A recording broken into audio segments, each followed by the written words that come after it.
Internet et les finances locales. Est-ce que vous êtes au clair sur ce que vous devez publier sur Internet en matière de finances locales? Alors, vous n'êtes pas sûr? Eh bien, suivez cette vidéo. À tout de suite.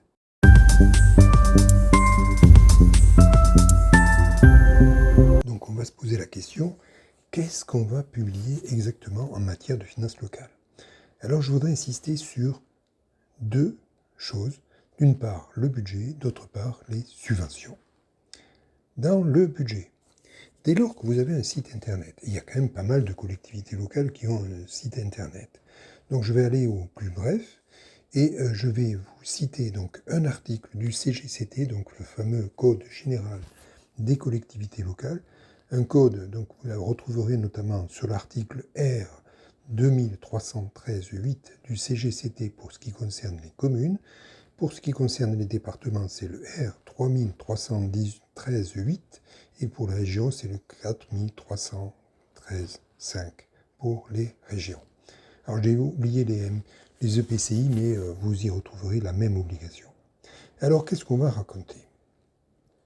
Vous avez un site internet, eh bien, vous allez devoir publier vos budgets. Et quand je dis budget, toutes les étapes budgétaires. Vous allez publier la délibération qui adopte le budget, donc budget primitif, décision modificative, budget supplémentaire, compte administratif ou compte financier unique. Alors, la délibération, certes, mais pas que. Le rapport qui a été distribué aux élus, mais aussi la maquette. Quand je dis la maquette, si vous avez un budget principal uniquement, les maquettes, si vous avez des budgets annexes aussi. Alors, n'hésitez pas. Vous avez un site internet, vous avez à publier, certes, ces maquettes, le rapport, la délibération. Vous devez publier, si vous en avez, des annexes, par exemple les tarifs, par exemple des subventions. Vous devez aussi publier la fameuse note synthétique qui doit accompagner obligatoirement soit le budget primitif, soit le compte financier unique. Donc vous voyez qu'il y a quand même pas mal d'obligations qui sont prévues. Alors vous avez une obligation, si vous êtes une collectivité de plus de 3500 habitants, vous avez une étape que vous ne connaissez que de trop, je veux parler du fameux débat d'orientation budgétaire. Alors à l'occasion, vous avez un rapport qui est adressé aux élus, mais vous avez la délibération à produire. N'oubliez pas aussi que dans le cadre du vote du budget, parfois vous êtes quand même amené à délibérer en matière de fiscalité, même problématique. Vous avez le rapport, mais aussi là où les délibérations que vous avez prises en la matière. Je fais abstraction la plus totale du timing, donc ça doit être mis en ligne un mois après la délibération au plus tard. Donc le mieux, le plus rapide, c'est quand même le mieux. Alors certes, je viens de préciser en matière de budget les conditions, donc les documents que vous êtes censés publier. Va se poser la question, depuis le décret de 2017, quelles sont les conditions de publication? Eh bien, vous devez mettre en place ces documents en format PDF, téléchargeable et non modifiable. Donc il y a des possibilités de mettre à disposition du public des documents en format PDF non modifiable de manière à éviter tout contentieux. Cette mise à disposition est gratuite, hein, on ne va pas faire de l'argent là-dessus. Cette mise à disposition doit être possible soit pour la lecture, soit éventuellement aussi pour le téléchargement par les visiteurs. Vous devez assurer une bonne conservation du document budgétaire, mais aussi son intégrité, donc assurer qu'il n'y aura pas une modification du document. Alors je dirais que va se poser une autre question, c'est, je vous ai dit tout à l'heure, il y a les subventions. Les subventions peuvent être adoptées dans le cadre du vote du budget.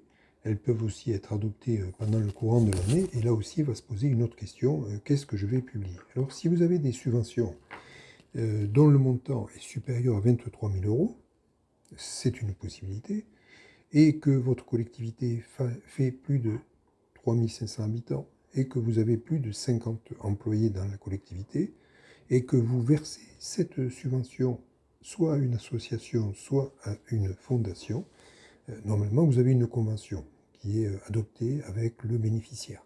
Eh bien, cette liste des subventions versées doit être donc publiée. Alors je dirais que vous avez des délibérations qui sont publiées, donc effectivement c'est le cas, vous devez être transparent en la matière.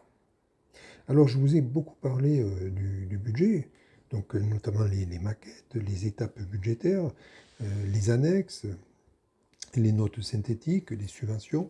Je vais aller au deuxième volet, cette fois-ci, des opérations pour lesquelles vous recevez un financement d'État.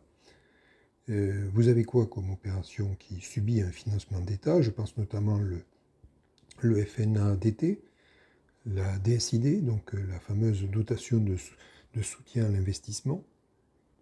Je pense notamment à la DETR, la fameuse dotation d'équipement des territoires ruraux. Alors vous avez un article du CGCT, alors je vous le mets pour que vous puissiez le photographier. Vous avez un article D1111.8 du CGCT qui prévoit que vous êtes donc censé organiser la publicité. Alors qui dit publicité, bien sûr, sur les lieux de réalisation de cet investissement, mais aussi sur le site internet. Et donc je dirais que vous avez un délai assez court qui commence à courir à partir du démarrage des travaux.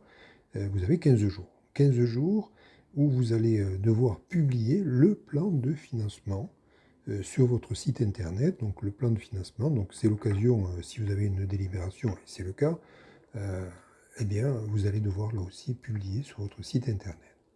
Alors c'est vrai que ces quelques documents que je viens de rappeler dans le cadre de cette vidéo peuvent sembler beaucoup. Ça supposera peut-être une extension des capacités de votre site internet, mais je rappelle, c'est une obligation qui s'impose à vous.